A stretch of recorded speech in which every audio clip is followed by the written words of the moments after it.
Maka mulai pagi ini coba mulai kalau zikir la ilaha illallah, katakan tidak ada tempat aku menggantungkan harapan kecuali Allah. Tidak ada yang memandang kolbuku kecuali Allah. Yang memandang kolbu kita, perasaan kita cuma Allah. Hatta pasangan belum tentu memperhatikan perasaan kita. Anak-anak belum tentu memperhatikan perasaan orang tuanya. Ada lagi namanya. Untuk apa orang tua? Ada 7 nama iblis. Kalau sekarang boleh disebut iblis berbintang 4. Jadi ada 7 tuh iblisnya. Ada iblis yang adu domba, saut namanya. Ada iblis yang membuat suami istri, teman dengan teman, kelompok dengan kelompok, majelis dengan majelis berselisih. Itu namanya dasim. Ada rumah tangga kacau, itu dasim bekerja. Ada jamaah berselisih, itu dasim bekerja. Mohon maaf, pengurus masjid tengkar, itu dasim bekerja. Maka mengurusi masjid harus dengan prinsip ta'awuz. A'udzubillah minasyaitonir rajim. Pasti banyak kata-kata orang. Dan jangan terganggu dengan kata-kata orang. Ya, yang mengizinkan orang itu berkata-kata siapa? Ridho nggak kepada Allah? Maka jangan pandang dia, pandanglah yang menggerakkannya, Allah Subhanahu wa Ta'ala. Ini modal saya menjalani hidup. Maka wajar Allah itu, dalam hadis Nabi Shallallahu Alaihi Wasallam menyebutkan iman itu 6 rukunnya, dan kalimat percaya hanya dizahirkan di hadis yang nomor pertama dan nomor ke-6. Percaya kepada Allah, dan yang terakhir, engkau percaya kepada takdir. Mau bahagia, percaya kepada takdir Allah, bahwa semua yang Allah kasih itu baik. Gak ada yang gak baik. Ketika tidak mungkin ada kehinaan kecuali karena ada ketamakan. Tamak. Jadi tamak bahasa Arab bisa positif, berarti keinginan, bisa negatif, berarti keinginan yang berlebihan. Kapan di dalam surat kehinaan akan muncul? Ketika ketamaan bersemi di dalam diri. Ya, ala bidri tama'in. Jika ini disemaikan ketamaan, enggak dibersihkan, justru malah disemaikan. Nah, ini yang kemudian jadi catatan Imam Ibnu Athaillah As-Sakandari, jangan pernah sama sekali merawat ketamaan. Sifat tamak jangan dirawat, itu maksudnya. Tamak itu sifat dari hewan jahil murid. Ciri-ciri orang yang benar-benar jahil. Ayat ruka, dia meninggalkan yakinan ma'inda, keyakinan yang ada di dalam dirinya. Kira-kira begitu kalimatnya, saya ingat. Karena apa? Karena kata-kata orang. Karena kata-kata orang. Apa yang membuat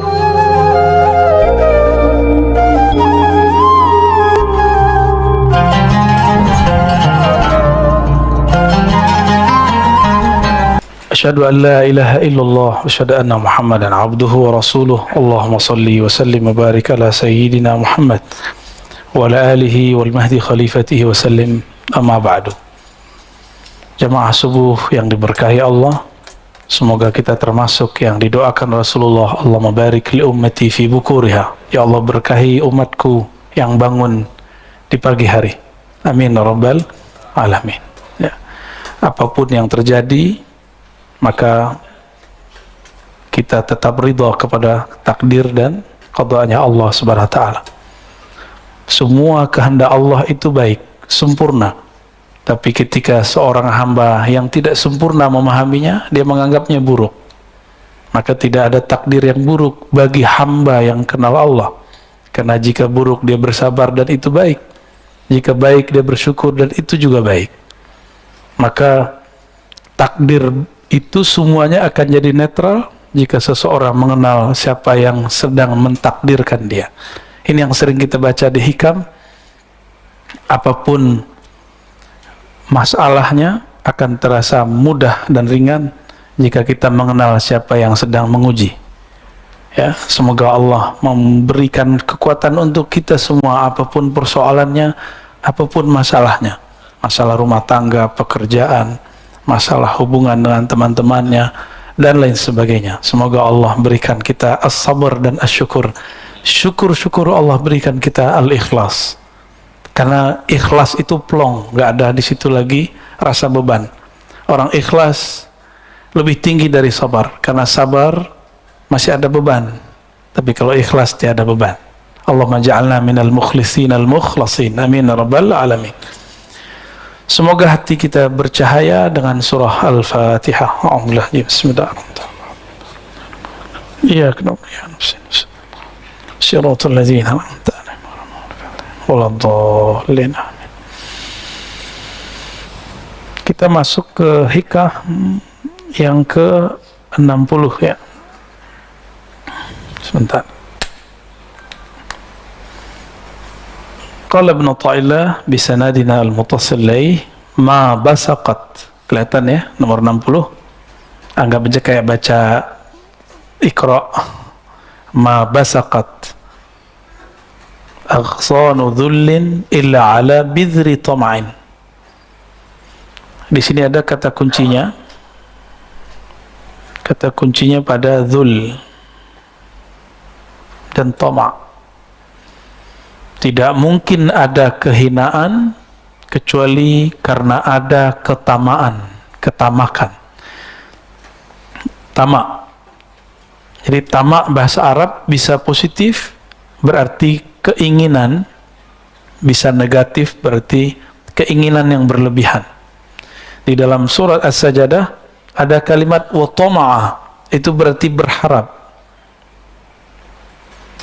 Dan tidak masalah kalimat itu, tapi dalam istilah Al-Quran itu lebih umum daripada istilah bahasa hadis ataupun bahasa harian. Contohnya di Quran ada lafaz dabah, pernah dengar?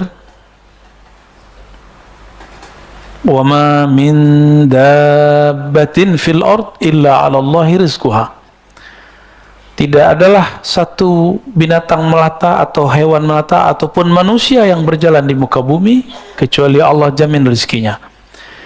Kata dabah artinya semua yang jalan di bumi.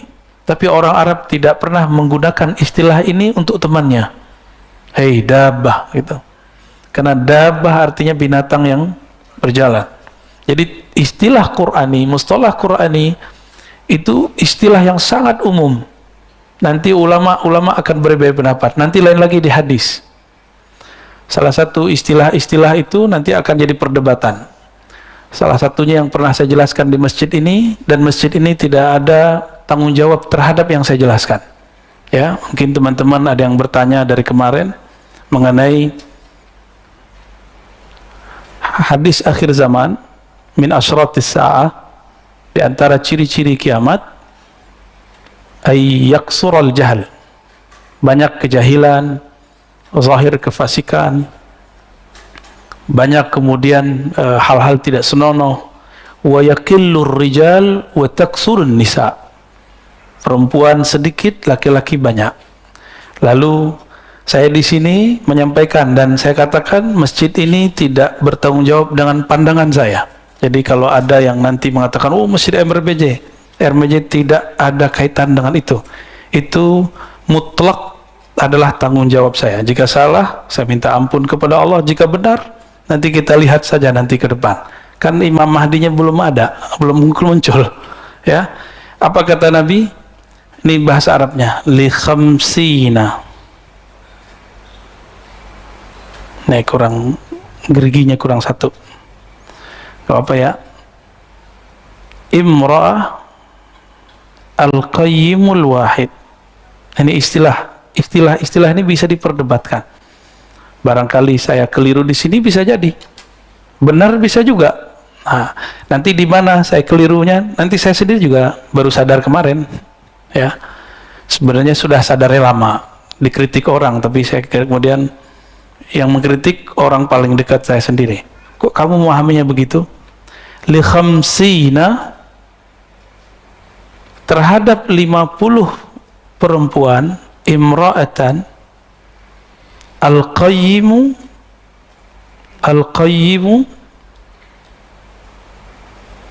yang qayyim, wahid, satu orang laki-laki. Ini saya karena menjelaskan di sini, saya wajib menjelaskan kembali ya, biar masjid ini tidak ada kaitannya dengan pemahaman ini. Termasuk saya ngajar di semester sebelumnya, masih sempat ngajar di Ma'had Darus Sunnah, dan ma'had saya tidak ada kaitannya dengan pemahaman saya ini. Jadi tolong nanti jangan disalah-salahkan pesantren saya, tempat saya ngajar, ya, tempat guru saya dulu mengajari saya. Taib, Al-Qayyim, ini yang jadi perdebatan, benar nggak? Ya, ini yang jadi pertanyaan. Satu laki-laki, 50 perempuan. Udah sering dengar kan dari kecil? Bayangannya apa? 1/50 itu yang terbayang dalam pikiran saya, kata Qayyim, waktu itu menikahi. Bisa jadi salah. Kenapa saya mengatakan menikahi? Karena di Quran ada kalimat qawwamuna, ar-rijal qawwamuna 'alan nisa. Laki-laki adalah pemimpin tulang punggung perempuan. Ternyata ini jadi sumber masalahnya, karena perbedaan istilah. Bisa jadi istilah di Quran itu berbeda dengan yang di hadis. Berarti saya salah, gitu. Saya ceklah riwayat-riwayat, ternyata tidak ada yang mendukung masalah ini, baik pro ataupun kontra, karena memang nggak ada lagi riwayatnya. Kalau di riwayat lain cuma disebutkan 40. Di riwayat Imam Muslim ada 50, ada 40 seingat saya. Kalimat 50 dan 40 dalam bahasa Arab itu disebut lit taksir, menunjukkan banyak, nggak mesti 50. Bisa saja cuma 10 disebutnya, bisa di 9. Karena kalau 9 dalam mazhab Daud al-Zahiri masih diperkenankan. Tapi itu bukan mazhab yang mu'tabar.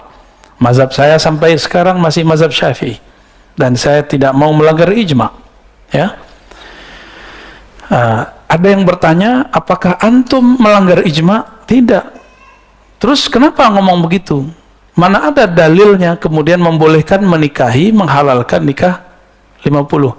Dalam pemahaman saya, kalimat ini adalah izin Rasulullah untuk menikahi 50. Itu pemahaman saya yang basic.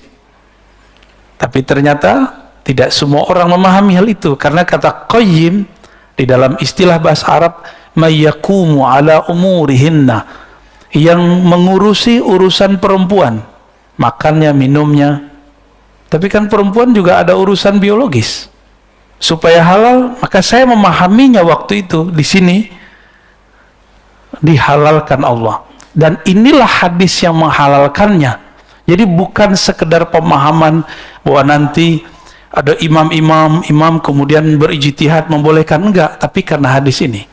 Tapi ternyata tidak semua orang berkenan. Bahkan Imam Ibnu Hajar al-Asqalani mengatakan ini mustahil. Bagi Imam Ibnu Hajar al-Asqalani, beliau juga hafiz dan qadil qudat. Maka saya katakan, teman-teman, karena ini tidak disepakati oleh siapapun, ya, maka saya mohon maaf sudah membuat antum salah faham, dan saya mencabut pemahaman itu, dan saya merevisi bahwa saya tawakuf dengan makna hadis ini, bahwa maknanya belum tentu menghalalkan 50 perempuan. Oke, clear? Ya, tapi mungkin nggak satu laki-laki menikahi 4 perempuan, lalu dia karena masa perang, nanti kan setelah perang laki-laki banyak yang meninggal, maka 4 istri yang sah, selebihnya budak. Mungkin, sangat mungkin itu terjadi kembali, karena perbudakan baru habis 100 tahun yang lalu. Ya, di daerah Sulawesi dulu masih ada perbudakan 100 tahun yang lalu. Ya, di Amerika baru dihapus, sedangkan Nabi sudah bertahap menghapusnya dengan cara kafarah. Ya, jadi tolong teman-teman, ini cuma perbedaan penafsiran ayat dan hadis. Jadi tolong jangan diperpanjang dan jangan bawa-bawa MRBJ. Ya, pengurusnya tidak ada masalah di situ, dan jangan bawa-bawa guru saya Kiai Haji Ali Mustafa Yaqub, Allah yarham, dan pesantren tempat saya belajar, pesantren khusus hadis Darus Sunnah. Ya, itu urusan saya, dan saya sudah merevisinya malah pagi ini. Ya, Allahumma sholli ala Sayyidina Muhammad.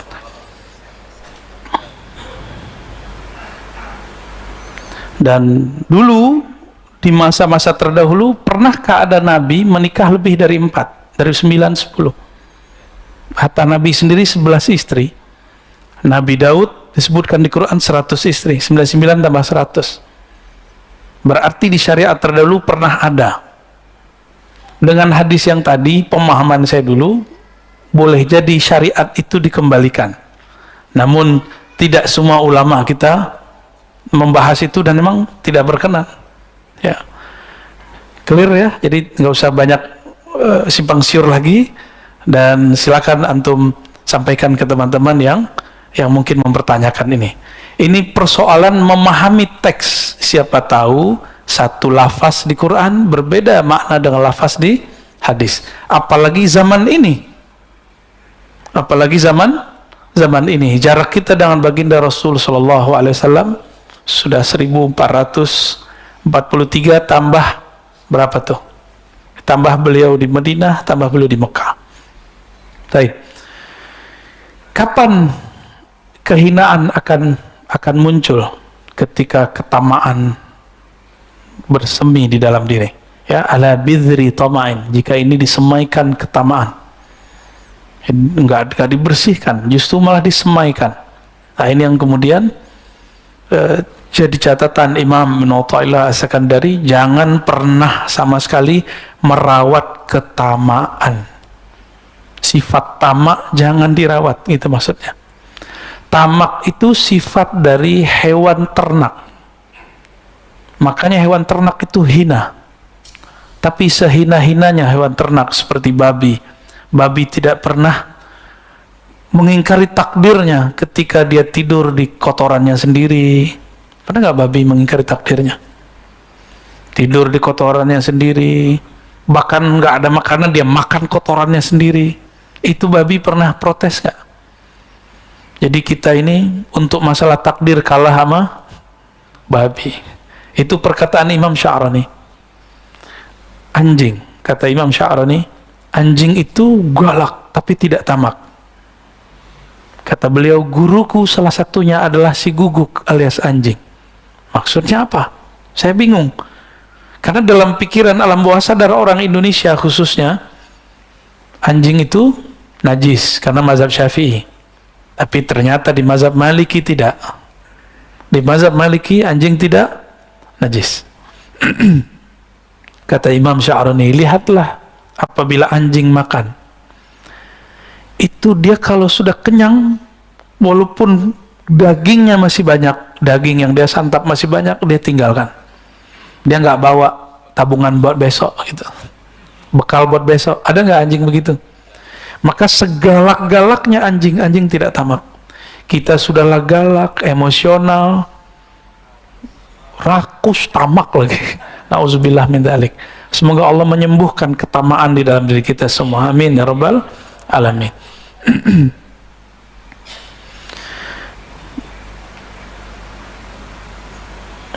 Kita masuk ke 61 ya.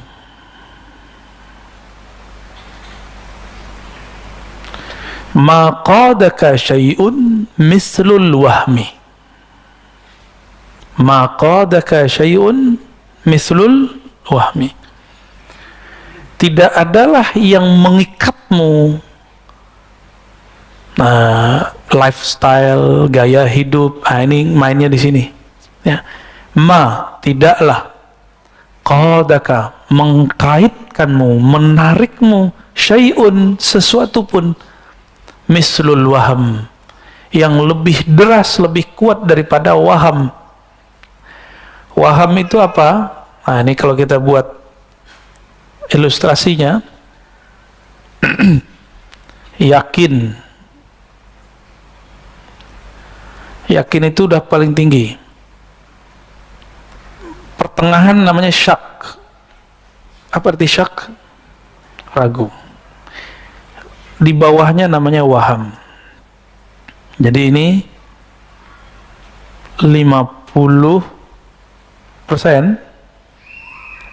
Dari 0 sampai 50 disebut dengan waham. Pikiran, asumsi tentang sesuatu yang lemah, bahkan di bawah syak, tapi kemudian jadi was-was. Bentuknya nanti was-was. Atau kata-kata orang. Jadi, apa kata orang? Gitu. Pernah begitu nggak? Apa kata orang kalau aku ke masjid pakai motor? Apa kata orang kalau apa kata orang kalimat itu padahal orang nggak pernah ngomong, ya benar nggak?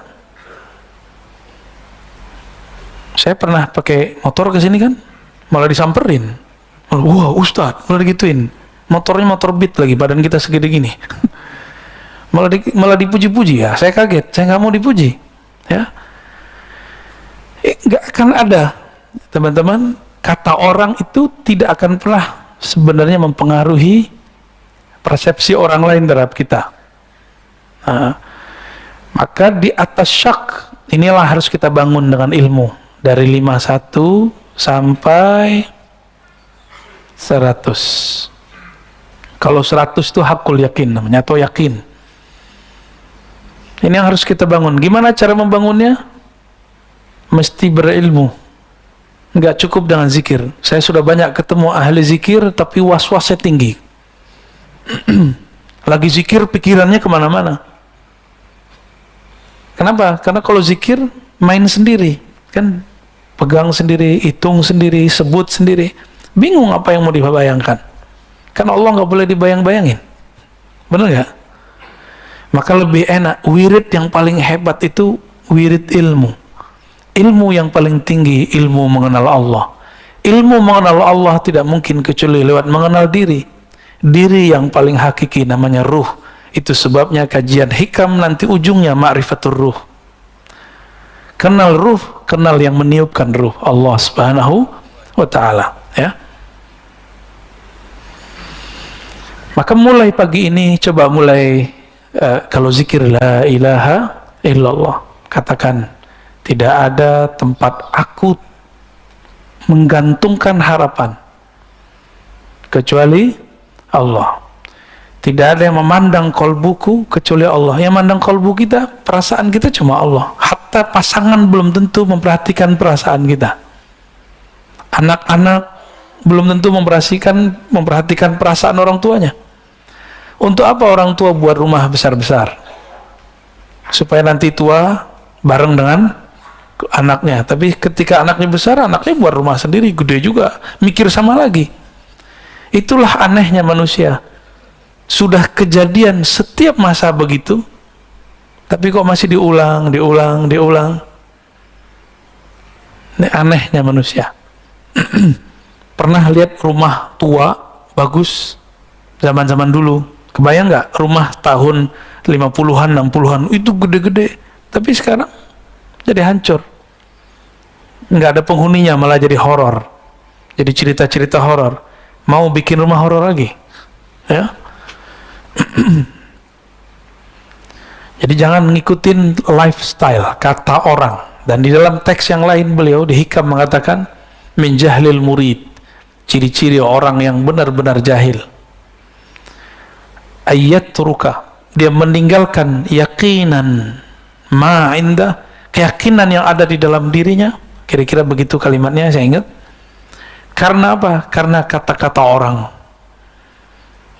Karena kata-kata orang. Apa yang membuat public figure di Korea Selatan bunuh diri? Karena nggak tahan dihujat di sosial media. Karena kolbunya menggantung kepada wahamnya. Nah, waham ini hanya bisa dihancurkan dengan kalimat la ilaha illallah dan Allah. Allah itu diulang terus di kolbu. Maka perlu talqin zikir di situ. Carilah mursyid-mursyid, ya, yang bisa mentalkinkan zikir. Semoga Allah membersihkan kolbu kita dari waham, ya. Dan saya dari dulu mengatakan cari di luar, karena saya tidak terima baiat, meskipun sesekali saya terima talqin. Cuma itu tergantung mood. Mood itu kalau bahasa tasawufnya hal, ya, kondisi rohani. Kalau kondisi rohaninya oke, kita kasih. Ini Pak Bambang berapa lama nunggu? Ada setahun, nggak saya kasih. Tahu-tahu lagi nggak ada mengapa-ngapain, kita talqin dan dia merasakan nikmatnya, ya. Antum sholat, yang bisa merusak sholat itu waham. Waham itu yang nanti melahirkan khayal. Khayalan ini yang mengganggu pikiran dalam sholat. Sholat tapi kepikiran motor dikunci apa enggak, mobil dikunci apa enggak, itu dari waham. Ya, setannya ada tuh, setan khusus. Kalau di wudu namanya walahan, kalau ini namanya ada lagi namanya, ya saya lupa, ada 7 nama iblis. Kalau sekarang boleh disebut iblis berbintang 4. Jadi ada 7 tuh iblisnya. Ada iblis yang adu domba, saut namanya. Ada iblis yang membuat suami istri, teman dengan teman, kelompok dengan kelompok, majelis dengan majelis berselisih. Itu namanya dasim. Ada rumah tangga kacau, itu dasim bekerja. Ada jamaah berselisih, itu dasim bekerja. Mohon maaf, pengurus masjid tengkar, itu dasim bekerja. Maka mengurusi masjid harus dengan prinsip ta'awuz. A'udzubillah minasyaitonir rajim. Pasti banyak kata-kata orang, dan jangan terganggu dengan kata-kata orang. Ya, yang mengizinkan orang itu berkata-kata siapa? Ridho nggak kepada Allah? Maka jangan pandang dia, pandanglah yang menggerakkannya, Allah Subhanahu wa Ta'ala. Ini modal saya menjalani hidup. Maka wajar Allah itu, dalam hadis Nabi Shallallahu Alaihi Wasallam menyebutkan iman itu 6 rukunnya, dan kalimat percaya hanya dizahirkan di hadis yang nomor pertama dan nomor ke-6. Percaya kepada Allah, dan yang terakhir, engkau percaya kepada takdir. Mau bahagia, percaya kepada takdir Allah, bahwa semua yang Allah kasih itu baik, gak ada yang gak baik. Ketika Rasulullah SAW dilempari oleh orang Taif, Rasulullah mengeluh gak takdirnya? Nah, Rasulullah ngeluh gak, curhat gak ke Jibril? Curhat ke Jibril? Curhat ke Abu Bakar? Enggak. Abu Bakar melihat Nabi berdarah-darah nangis. Abu Bakar luka, tapi dia nggak merasa sakit. Dia sakit ketika kasihnya disakiti. Dia sakit karena nabinya disakiti. Dia sedih ketika gurunya, sang maha gurunya bersedih. Tapi Nabi SAW tidak bersedih. Datang Jibril menawarkan bantuan, kata Nabi, aku tidak butuh engkau, wahai Jibril. Urus tugasmu. Siapa yang menyuruh kamu turun? Nggak ada. Balik. Disuruh pulang Jibril oleh Rasulullah. Itu Jibril kalau mau tinggal kepakin sawab, habis Taif. Maka orang-orang yang mewarisi rohani Nabi, dia tidak akan menyimpan dendam di kolbunya, meskipun orang melemparinya. Semoga kita diberikan rohani seperti itu.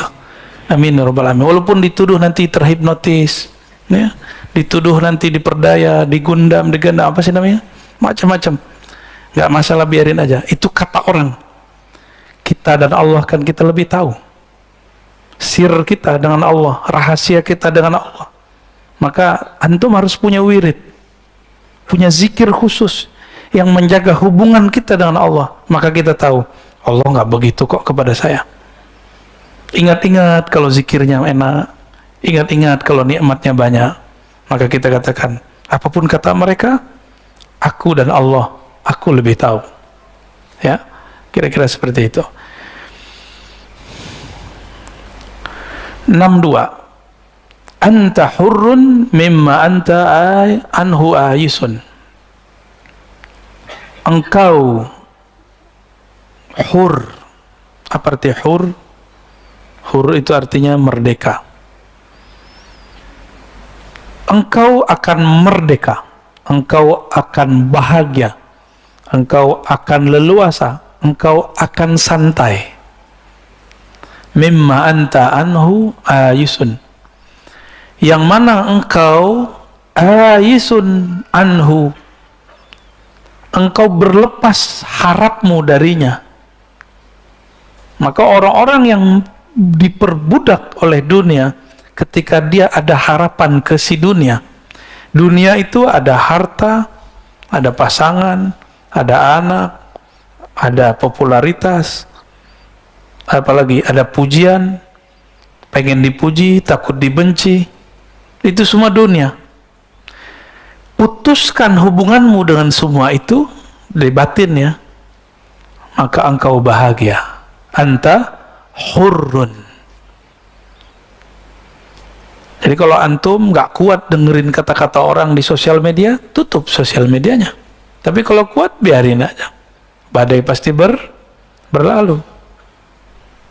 Rasulullah SAW kuat nggak dicaci maki oleh orang-orang kafir Quraisy? Apa kata orang kafir Quraisy? Rasulullah itu majnun. Majnun, ya. Kita tulis.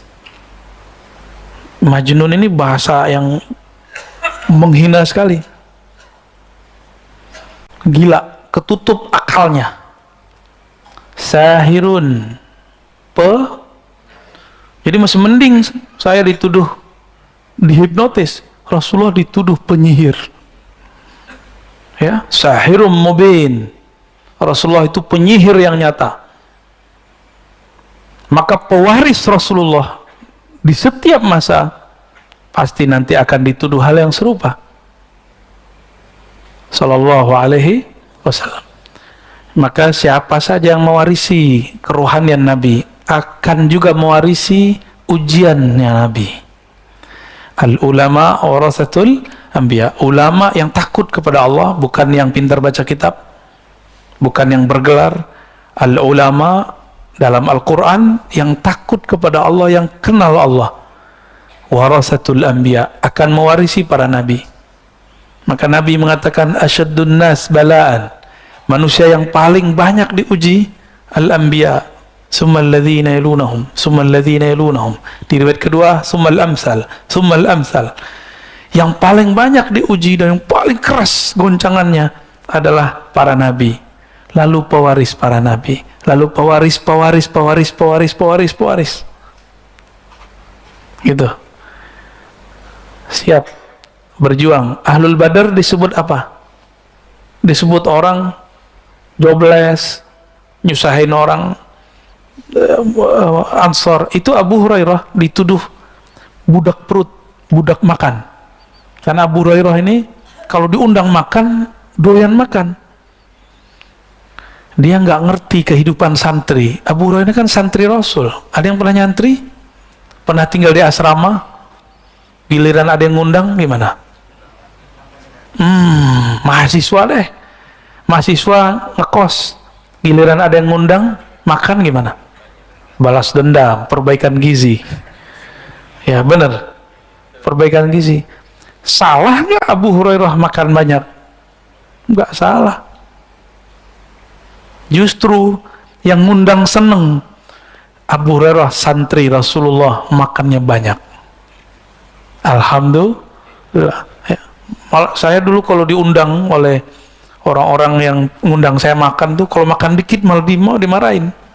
Kamu nggak senang sama saya ya? Jadi kayak repot kita, Pak. Kita disiksa dengan banyak makan. Nabi disebut sahirun, Nabi disebut majnun. Nah, ketika kita lihat Nabi di kolbunya masih ada nggak sisi nafsiyahnya? Ini ngecek diri kita masih dominan nggak sisi ego. Bahasa Arabnya nafsiyah. Kalau kita tulis nafsiyah,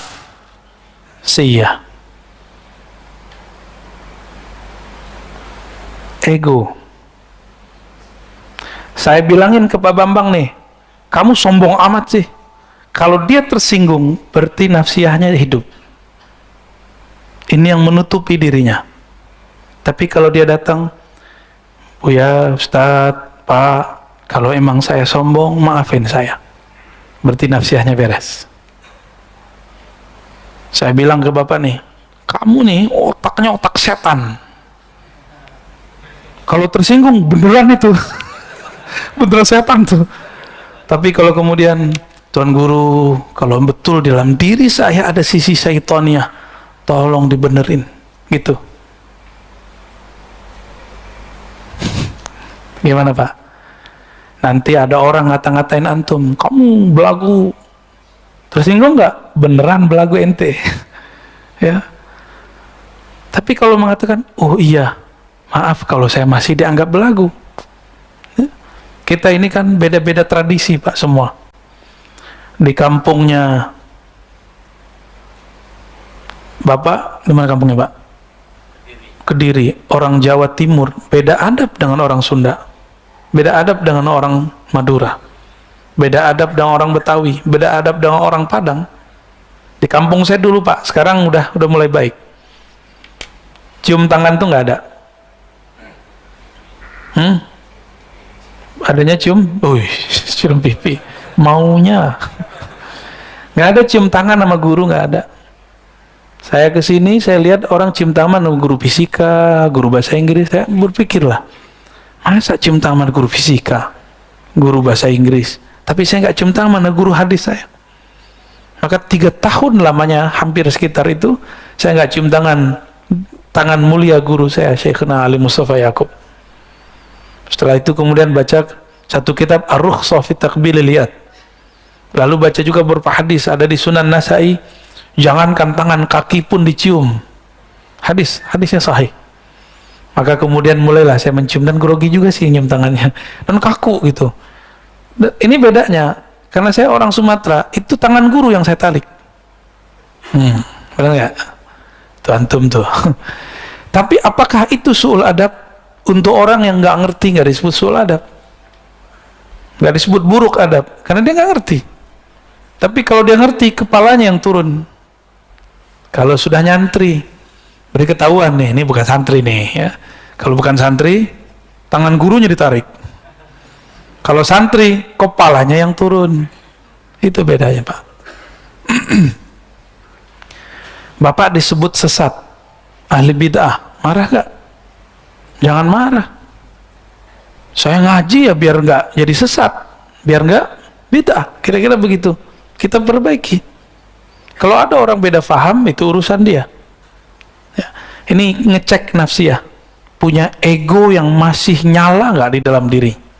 Nah, ego ini ada ego ternak, binatang ternak. Apa egonya? Serakah, rakus, tamak. Ada ego buas, emosi. Kalau udah emosi, agak cerdas sedikit, ngadu domba orang. Mereka coba lihat ya, di banyak majelis itu ada aja yang ngadu domba ya. Dan kita jangan terpancing. Kalau kita terpancing, berarti ego kita sama jeleknya dengan ego dia. Belum namanya nafs, an-nafs al-mutmainnah. Jadi nafs ini ada 7 tingkatannya, masih ingat? Ingat gak? Nafs ammarah bisu, jiwa ego yang mengajak kepada keburukan. Terus yang kedua, lawamah, yang dia mencela dirinya kalau salah, atau selesai melakukan sesuatu dia cela dirinya. Yang ketiga, mulhamah, mut-mutan, kadang baik kadang buruk. Dan yang keempat baru dan mutmainnah. Ini orang egonya sudah stabil. Dia tidak akan menyalahkan orang yang menuduh dia apa-apa. Ya. Mutmainnah itu nggak menyimpan benci lagi dalam dirinya. Ya. Bisa begitu nggak? Mulai-mulai ya. Belajar-belajar kita. Sama-sama belajar. Saya pun masih belajar. Wa abdun, engkau itu akan menjadi budak. Abdun, budak. Lima anta lahu tami'un. Engkau budak terhadap sesuatu yang engkau rakus terhadapnya, engkau tamak terhadapnya. Semua kita tamak, pengen punya duit banyak, benar nggak? Benar? Jujur aja lah, bilang iya. Sama kita berarti, ya. Tapi dengan belajar hikam, direm dikit, sedikit. Buktinya apa? Kita untuk mendapatkan harta, kita bekerja, berangkat pagi, pulang sore. Bahkan ada yang pulangnya besoknya lagi, sore, pagi besoknya. Kenapa? Karena tawami'un, menginginkan dapat dunia.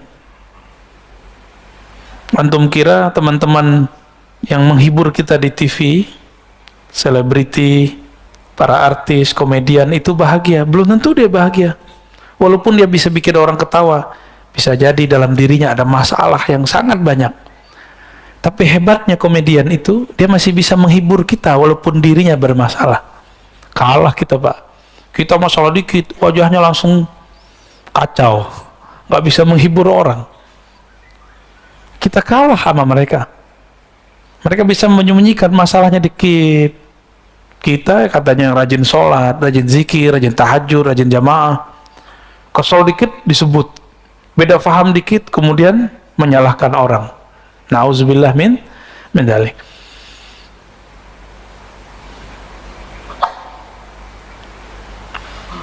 Oke, kita lanjut ya.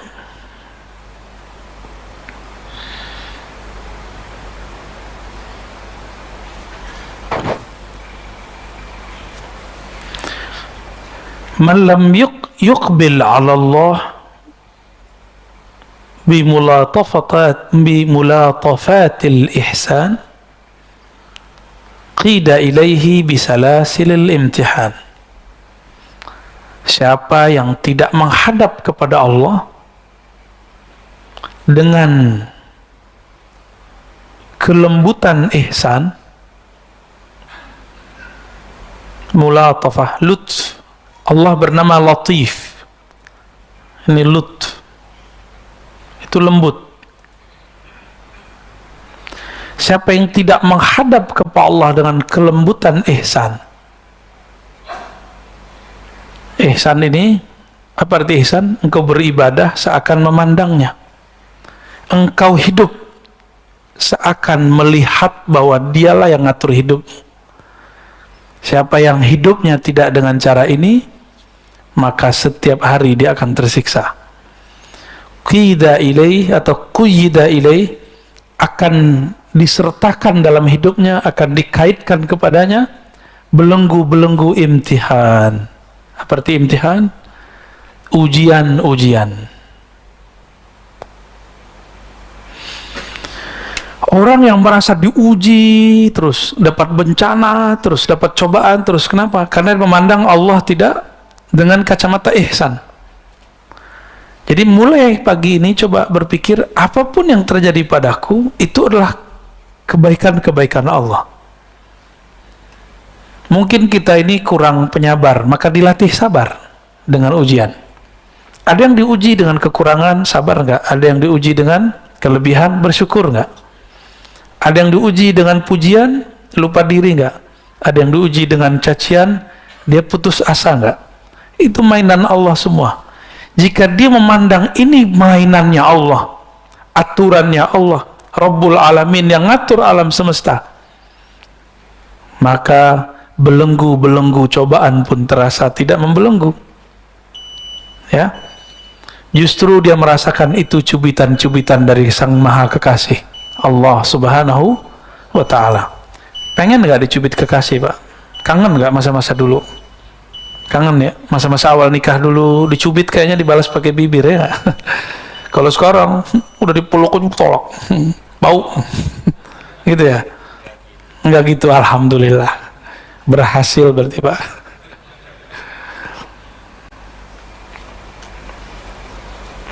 Kalau kawan-kawan kayak ahbab tabligh itu, kalau di rumah itu sudah mulai suntuk, khuruj dulu.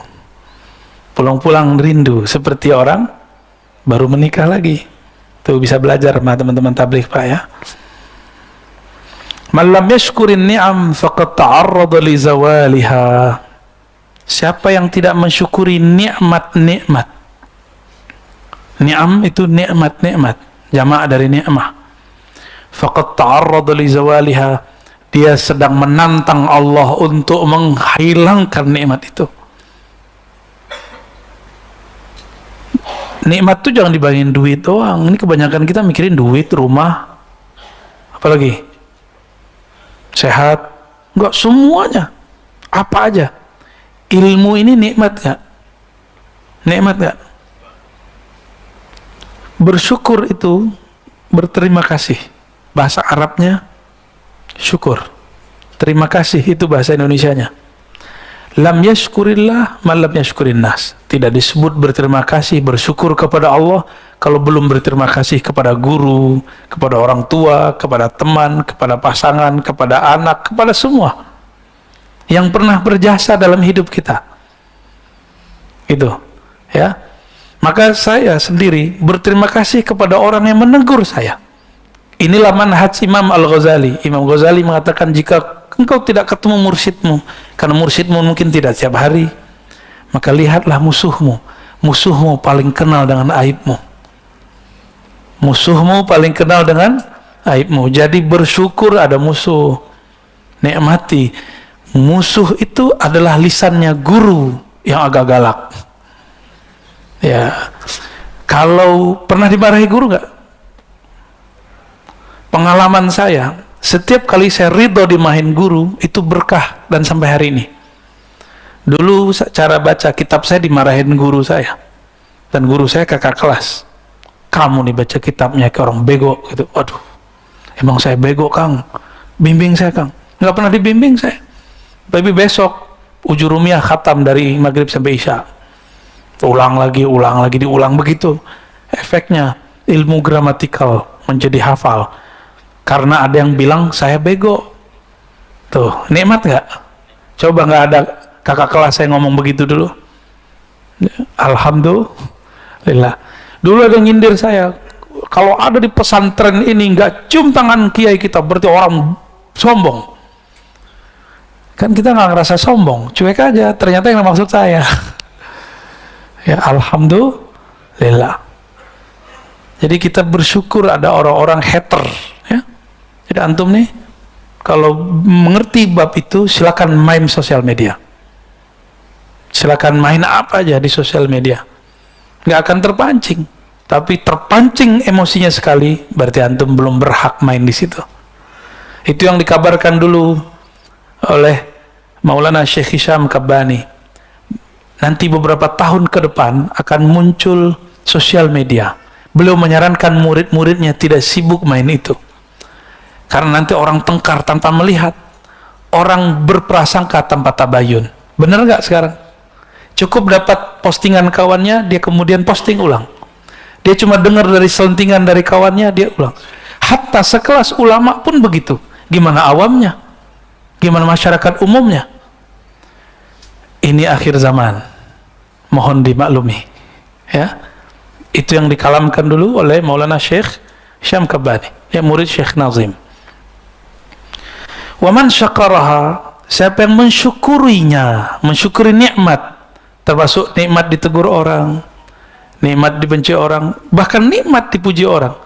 Bahwa nikmat ini siapa yang ngasih? Allah. Jadi ketika ada orang muji kita, anggap saja itu reward sebelum nanti di akhirat.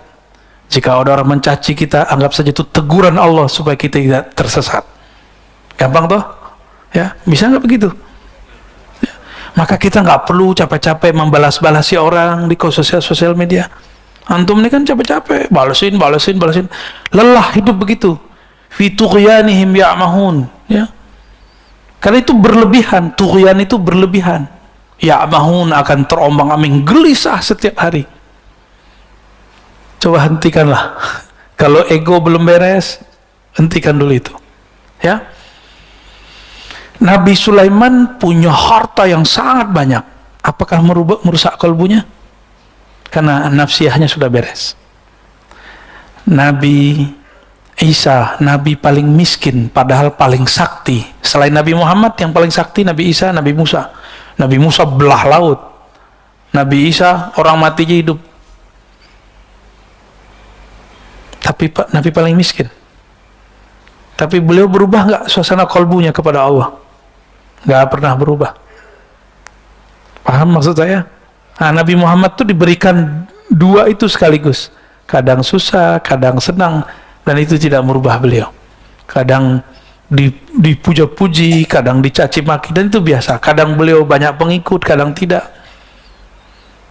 Nah, wa man syakaraha, siapa yang mensyukuri nikmat-nikmat tadi, faqad qayyadaha bi'iqaliha, dia telah mengikat nikmat itu bi'iqaliha, dengan kaitannya. Apa tali ikatan yang paling kuat untuk nikmat? Namanya tali syukur. Jadi syukur itu pengikat. Banyak orang berpikir memberi itu menghabiskan uang, menghabiskan dana, menghabiskan harta. Enggak. Tergantung nih. Jadi ada yang ngeluh, Ustadz, saya bersedekah tapi duit saya berkurang. Ya iyalah. Benar nggak? Waras gente. Bukan gitu maksudnya, katanya berkah. Nah, dia lupa. Keberkahan itu nggak mesti dibalasi dengan angka. Saya sangat banyak melihat orang yang hari-harinya suka berbagi. Allah berikan kenikmatan bahagia dalam dirinya. Orang bahagia itu meskipun terlihat renta, terlihat kayaknya lemah, tapi batinnya bahagia. Kebahagiaan itu nggak bisa dibeli. Antum pergi kemana aja, ada gedung tertinggi di Abu Dhabi, Dubai, naik aja, belum tentu bahagia, paling ketakutan. Ya, Allahumma sholli ala Muhammad. Nikmat yang paling besar bagi saya adalah nikmat mengenal Allah. Nikmat mengenal Allah. Mengenal Allah inilah yang membuat kita memandang perannya di semuanya. Kira-kira itulah yang disebut dalam hadis, dalam Al-Quran dan hadis Nabi. Dalam Al-Quran, siapa yang buta di dunia, maka dia buta di akhirat. Apapun kejadian yang antum perhatikan, tidak terlihat peran Allah di situ, buta. Maka orang ini tidak akan diizinkan memandang Allah di akhirat. Ingin memandang Allah? Kita ini kalau sudah jatuh cinta seseorang, pengen ketemu nggak? Pengen ketemu. Bener? Kayak baju cinta aja Pak, baru jatuh cinta ya. Udah lama. Ketika kita senang seseorang, kalau dia lawan jenis, kita pengen dia jadi kekasih kita. Kalau dia teman, kita pengen akrab dengannya. Nggak ketemu sehari 2 hari, kayaknya rindu. Ditelepon, ditanyai, bener nggak? Makanya Nabi itu ketika ada sahabat tidak hadir, Nabi nanya, mana si fulan?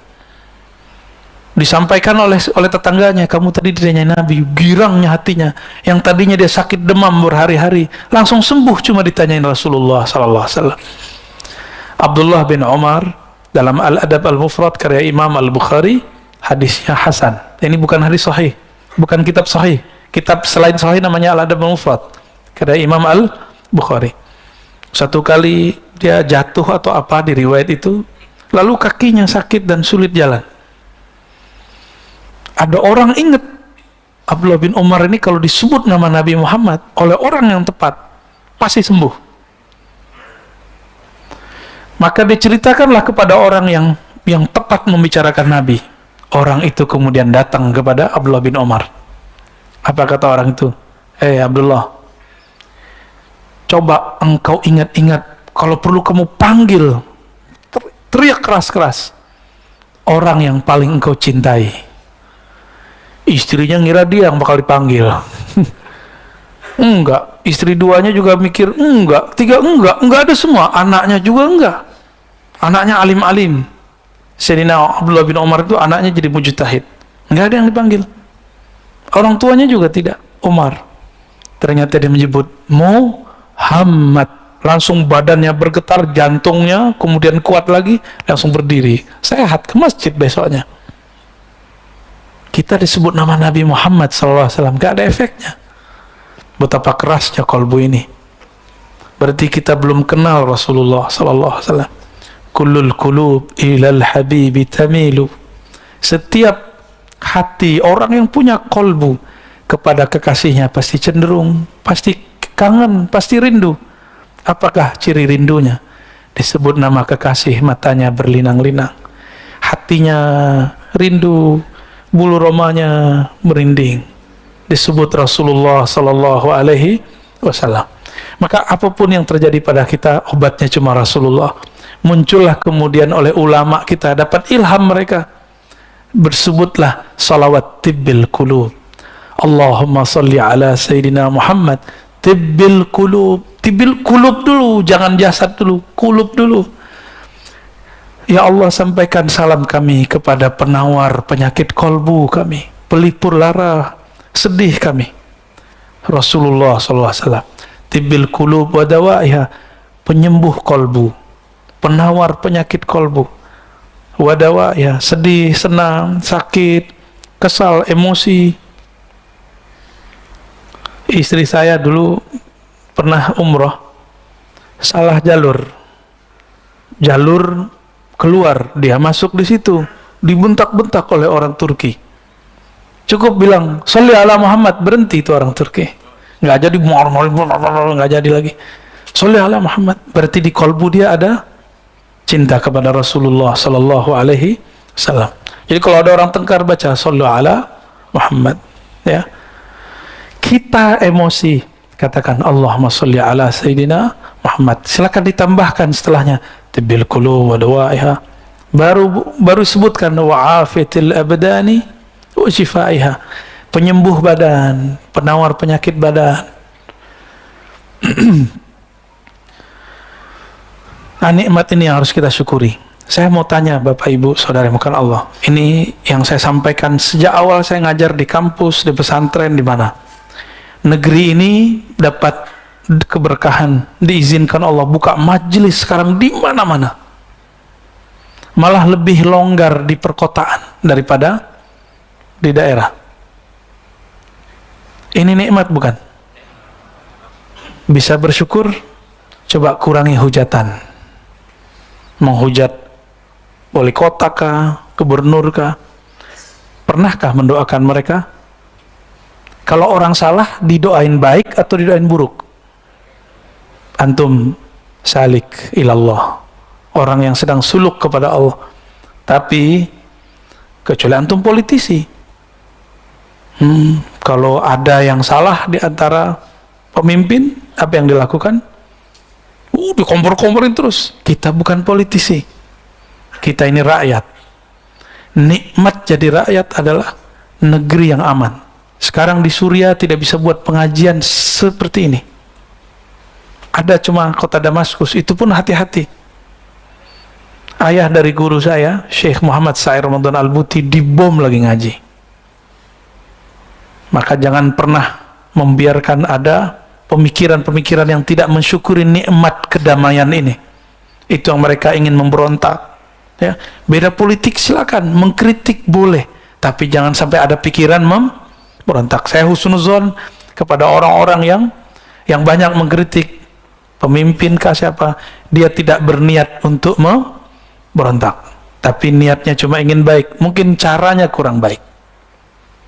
Kita ditegur orang, caranya nggak baik, terima nggak? Susah terimanya, karena nafsiyah kita belum beres. Ya, kalau ego antum belum beres, ditegur orang tersinggung. Orang ngomong baik-baik aja kita marah, bener? Apalagi orang ngomongnya nggak bener, ngomongnya kasar. Nah, saya berharap kalau sudah ngaji hikam, kelembutannya sudah ada sampai ke lisannya. Amin ya rabbal. Maka yang punya sosial media, buat status-status yang rahmah, yang penuh kasih sayang. Jika mengkritik pun mengkritik dengan kasih sayang. Jika ingin menegur pun menegur dengan kasih sayang. Kita ini nggak ada yang suci. Antum jadi mereka belum tentu benar. Ya.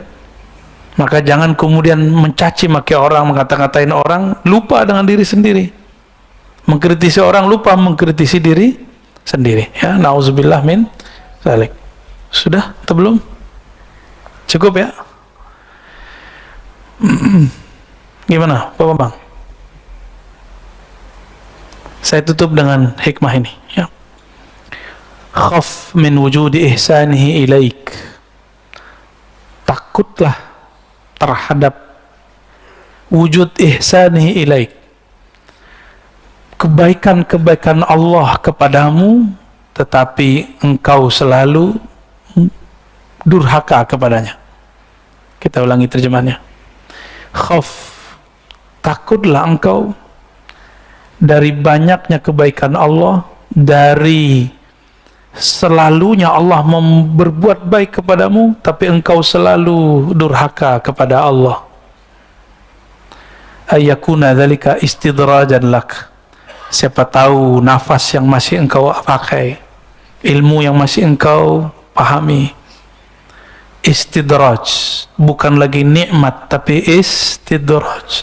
Apa beda nikmat istidraj? Kita sudah sering bahas. Nikmat itu bertambah pemberian, bertambah ketaatan, ketulusan, bertambah baik egonya. Sedangkan istidraj, bertambah nikmat, bertambah ilmu, bertambah pemberian Allah, bertambah jumawa, bertambah sombong, bertambah lupa diri. Ya, maka Allah mengatakan di Quran, sanastadrijuhum min haitsu la ya'lamun. Kami akan istidrajkan mereka, kami beri mereka, tapi mereka tidak sadar dengan pemberian itu, lalu mereka justru durhaka dengan itu. Min haitsu la ya'lamun, tanpa mereka sadari. Semoga Allah jaga kita dari istidraj. Semoga Allah berikan kita rasa syukur sehingga pemberiannya disebut nikmat. Allahumma ja'alna minasy-syakirin. Ya Allah ya Syakur, salli ala Sayyidina Muhammad Sayyidis Syakirin. Ya Allah, sampaikan salam kami kepada makhlukmu, kekasihmu yang paling bersyukur, yang paling berterima kasih, yang paling bersabar, Sayyidina Muhammad sallallahu alaihi wasallam. Ya Allah, semoga dengan salawat ini sifat syukur kekasih kami Nabi Muhammad dapat diwarisi dalam diri kami. Sifat sabarnya menular kepada kami. Allahumma ya Allah ya Ghaffar ya Ghafur ya Sattar, wahai yang maha pengampun. Dosa kami sangatlah banyak. Dosa mata, dosa telinga, dosa tangan, dosa kaki, dosa lisan, dosa kemaluan, dosa perut, dosa dari ujung kepala, ujung rambut sampai ujung kaki. Belum lagi dosa hati ya Allah, dosa syirik khafi, dosa riya, dosa sombong, dosa iri dengki, dosa senantiasa lupa mensyukuri Engkau. Ampunkan dosa-dosa kami ya Allah, ampunkan aib kami ini ya Allah. Fastur auratina bisitrikal jamil. Ya Allah, jangan pandang aib kami ya Allah, jangan pandang aib kami ya Allah, jangan permalukan kami di hadapan Engkau dan makhlukmu ya Allah. Fastur auratina bisitrikal jamil. Dengan keindahanmu ya Allah, dengan kemegahanmu ya Allah, dengan kebaikan-kebaikanmu ya Allah, maka balutlah kami, hiasilah kami dengan kebaikan-kebaikanmu, sehingga aib kami tidak terlihat di sisimu. Allahumma ya Allah ya muqallibal qulub, wahai yang membolak-balik hati ini, hati kami berubah-ubah ya Allah, kadang baik, kadang bersyukur, kadang lupa bersyukur, kadang ingat Engkau, kadang lupa mengingat Engkau. Apalagi sholat kami ya Allah, jarang sekali khusyuk ya Allah. Apalagi terhadap nikmat-Mu ya Allah, jarang bersyukur ya Allah. Maka ampuni kami ya Allah, tetapkan kolbu ini menjadi kolbu hamba yang bersyukur, abdan syakura. Wasabbit qulubana ala dinika wa ta'atik. Allahumma ya nur, wahai pemilik cahaya, kolbu kami dipenuhi noda-noda kegelapan. Otak pikiran kami dipenuhi dengan was-was dan prasangka. Badan kami dipenuhi dengan lumuran dosa. Dengan cahaya-Mu ya Allah, maka bersihkan kami, terangi kolbu kami. Bihaqqi nabiyina Muhammad sallallahu alaihi wasallam. Allahumma rabbana atina fid dunya hasanah wa fil akhirati hasanah wa qina adzaban nar waj'al sayyi'atina sayyi'at man ahbabta. Allahumma salli ala sayyidina Muhammad wa ala ali sayyidina Muhammad walhamdulillahi rabbil alamin. Assalamualaikum warahmatullahi wabarakatuh.